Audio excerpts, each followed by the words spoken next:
Oke, Bol, balik lagi di channelnya Gembul-Gembul.tv.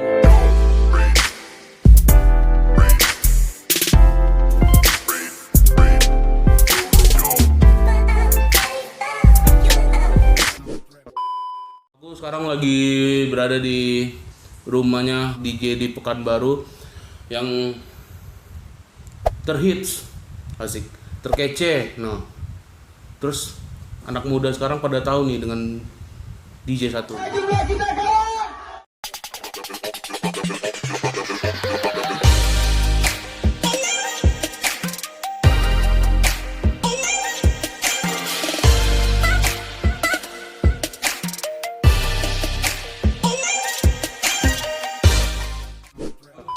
DJ Ambroy pasti udah pada tahu nih. Wih, Halo. Yo, what's up people? What's up? Yeah. Kita agak physical distancing nih, agak Oke, menjaga siap. jarak dulu sedikit ya. Jaraknya berapa nih? 10 kilo? Jaraknya 10 kilo, iya. Kilo, iya. Oke. Nah, Nah, sebelumnya kita apa? hand sanitizer Hand dulu ya. sanitizer. Oke, jangan lupa pakai hand sanitizer. Nah, cara pakai yang benar, Azik. Ini kok jadi tutorial cara pakai hand sanitizer yang benar. Nah, karena di situasi seperti COVID-19 ini, Azik, ya kan? Kita harus menjaga jarak kesehatan juga Dan tetap menjaga protokol kesehatan. benar. Nah, di situ sebelahnya ada putri tercintanya DJ Ambroy ini. Iya. Siapa namanya? Juela, siap. Nah, Oke. kita sebelum kita mulai nih, Bang. Udah mulai sih sebenarnya. Iya, tadi, udah Bang. mulai dari tadi. Makanya. Iya. Mana dulu? Tutup dulu pentilnya. Iya nih, ha. Nah, pentilnya tutup.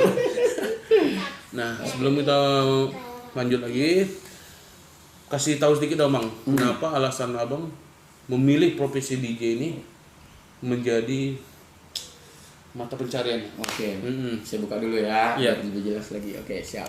Oke, buat teman-teman, kenapa saya memilih jadi DJ? Karena waktu itu ada pemilihan wali kota.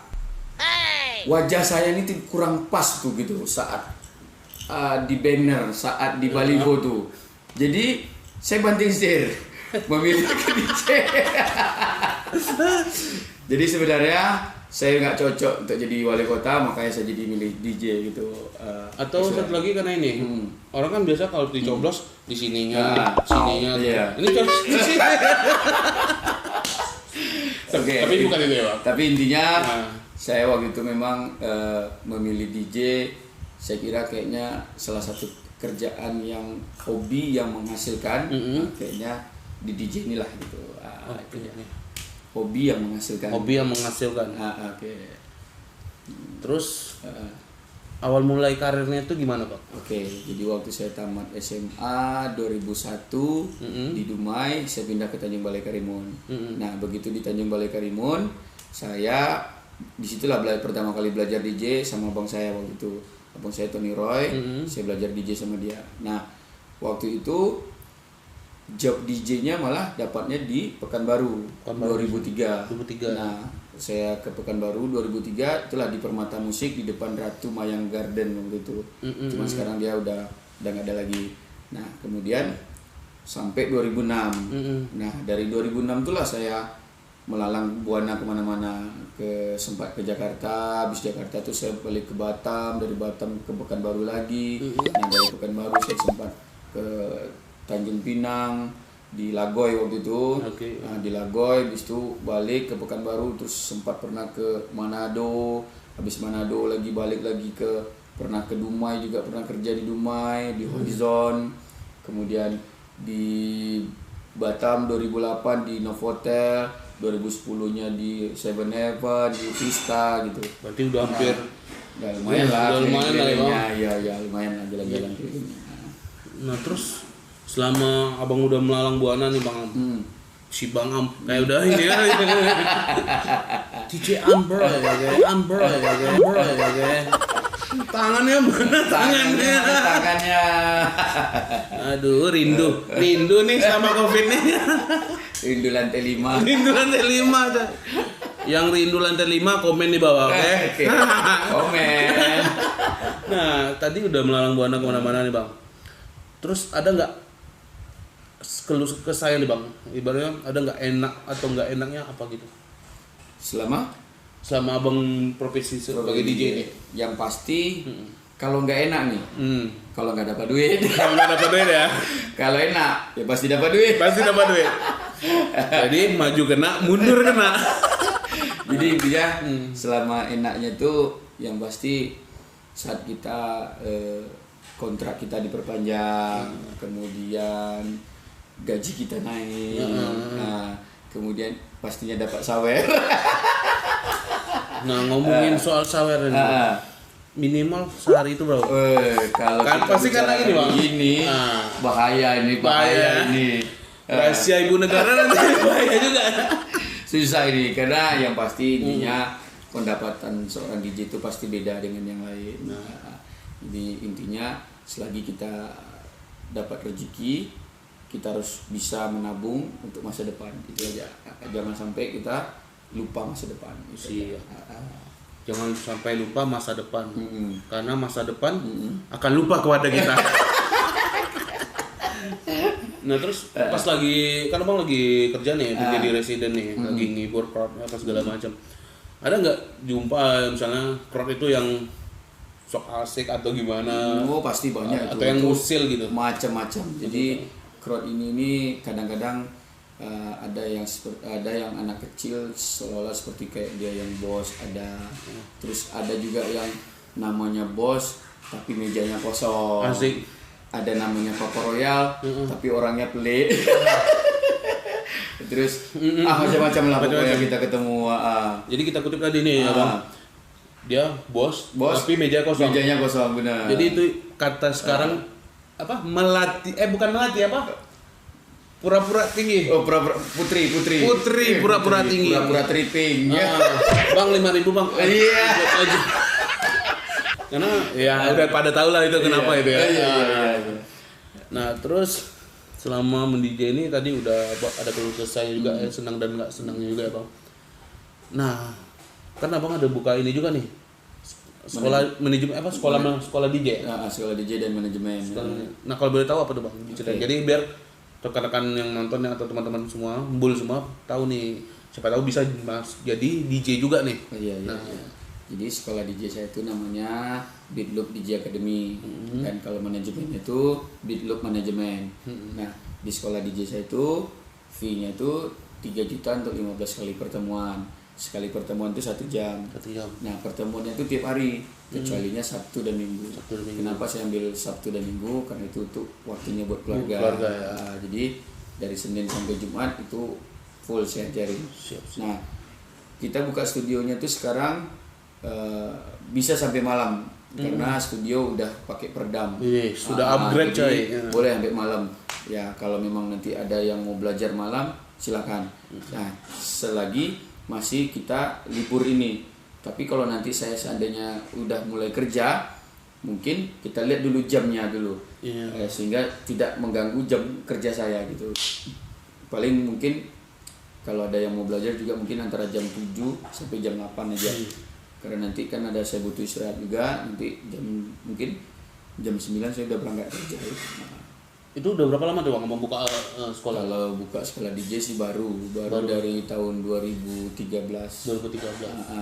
Nah itu udah berapa murid atau talent nih bang? Kalau dihitung-hitung mungkin adalah ya sekitar 80-90 lah gitu. Udah banyak coy. Belum lah dibandingkan sekolah DJ lain kita masih belum ada apa-apa. Cuman yang penting menghasilkan. Alhamdulillah. Yang pasti kita tetap memberikan totalitas kepada murid agar dia punya kualitas. Benar. Itu setuju. Iya. Nah terus apalagi yang terus? Bingung dia yang menanya. Bukan bingung karena siapa yang nggak kenal sama DJ Ambroy brother ya kan? Coba tanya mama, bingung tuh pasti siapa tuh Amroy ya. Kalau mama ditanya ada am ya. Itu ada am yang jual sayur aja. Bahasa Minang coba. Oke. Gimana sih bang? Menjadi seorang DJ yang profesional itu gimana bang? Oke, kalau kita bicara profesional itu kembali kepada diri kita. Profesionalnya seorang DJ itu dilihat dari pertama kualitas lagunya memang selalu harus update. Oke. Kemudian performnya juga di atas panggung itu harus betul-betul totalitas, bukan sekedar hanya mengganti musik atau mengganti lagu gitu.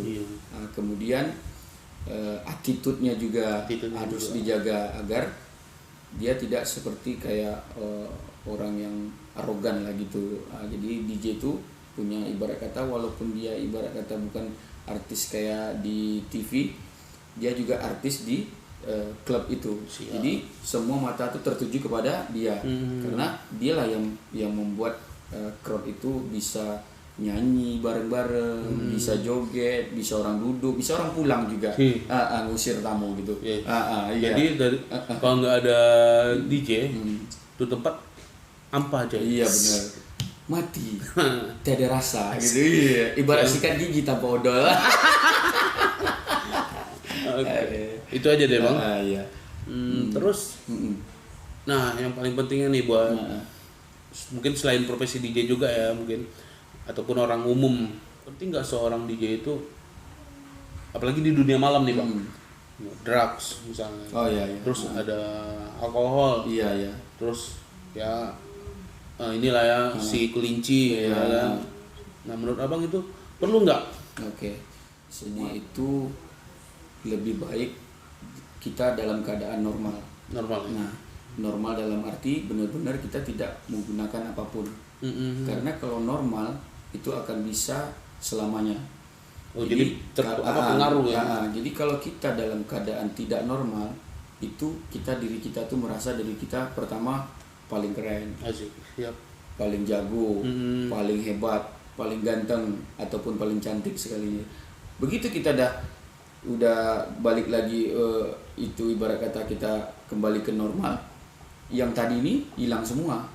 Jadi lebih bagus kita dalam keadaan normal. Normal itu akan selamanya bisa kita pakai atau orang memakai kita juga gitu. Jadi intinya kalau masalah rokok, saya sudah berhenti rokok dari 2008. Salut coy. Kalau minum, saya udah berhenti itu 2011 tuh waktu itu saya masalah narkoba itu tidak ada itu. Kalau itu kembali kepada diri kita masing-masing lagi. Kalau kita mau sukses, insya Allah tanpa itu bisa. Justru tanpa itu yang membuat kita lebih sukses gitu. Jadi berkaryalah dengan yang positif. Betul sekali. Orang bilang atau kadang-kadang orang tua itu punya mindset bahwa DJ ini wah nggak baik nih, wah DJ ini kerjanya dunia malam. Nah, soal kerja dunia malam atau dunia siang itu semuanya sama aja. Sekarang yang membuat orang itu jelek, yang membuat itu jelek ya karena orang itu sendiri, oknum itu sendiri gitu. Nah, bukan pekerjaannya atau bukan dunia malam atau dunia siangnya gitu. Nah, semuanya itu sama. Justru dunia malam lebih banyak duitnya loh daripada dunia siang. Oke bang, nah menurut abang kira-kira udah berapa lama tuh bang abang DJ tadi? Dari 2003 sekarang udah 2020. Udah berapa tahun tuh? 17 tahun. 17 tahun. Oh. Iya. Ini saya mencium aroma enak. Agak terganggu sedikit. Aroma Indomie seleraku. Malum pak. Ini gede. Bahaya. Oke, kita fokus lagi. Udah berapa tahun tadi bang? 17 tahun. 17 tahun. Selama 17 tahun tuh apa aja yang udah didapat bang? Oke.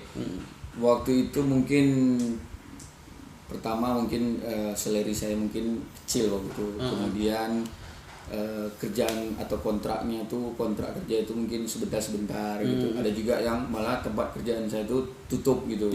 Jadi mungkin waktu itu belum bisa menabung lah gitu. Kemudian begitu saya dapat kerja di MP, alhamdulillah pelan tapi pasti saya bisa nabung, saya bisa ya walaupun kredit ya, saya ambil rumah, ya sedikit-sedikit lah untuk masa depan gitu. Itu sih. Nah terus pertanyaan terakhir, di OPPS kali kita nih, OPPS ini abang tahu bang? obrolan tipis-tipis saja. Nis, main kayak goyang tipis-tipis loh. Kayak punya kata-kata murid saya. Nah, Goyang tipis-tipis. pertanyaan terakhir, apa harapan abang ke depannya buat profesi DJ ini? DJ yang pasti berkaryalah kalian sampai dimanapun dan kapanpun. Iya. Kemudian jangan lupa untuk mikir masa depan. Dan ketiga, tinggalkan semua narkoba, tinggalkan semua yang berbau negatif, drugs segala macam, agar diri kalian bisa dipakai sampai kapanpun. Karena hidup ini tidak hanya untuk hari ini, tapi untuk masa depan. Kemudian pikirkanlah orang yang kalian sayangi. Itu dia. Oke. Nah, kalau ada orang tadi kita potong sedikit bang. Kalau ada orang pengen belajar itu gimana bang? Cara Ya, ngomongnya? langsung ke nomor saya di 0823 8829 8888. Ada di sini semua. Oke. Di bawah ya. Iya. Di bawah. Mana? Oke, buat teman-teman atau bul semua yang pengen belajar DJ dan udah mengetahui nih sedikitnya pengetahuan tentang DJ, nah kalian mungkin bisa datang ke sekolah apa Pak? Bitloop Management. Bitloop Management. Nah, kalau di Instagram juga ada tuh di Bitloop Management. Oke. Jadi tinggal klik aja, boleh tanya-tanya di sana gitu. Berapa kali 24 jam Bang? 2 kali 24 jam. 24 jam selama 7 hari. Selama 7 hari. Iya, 24 jam selama 7 hari. Oke.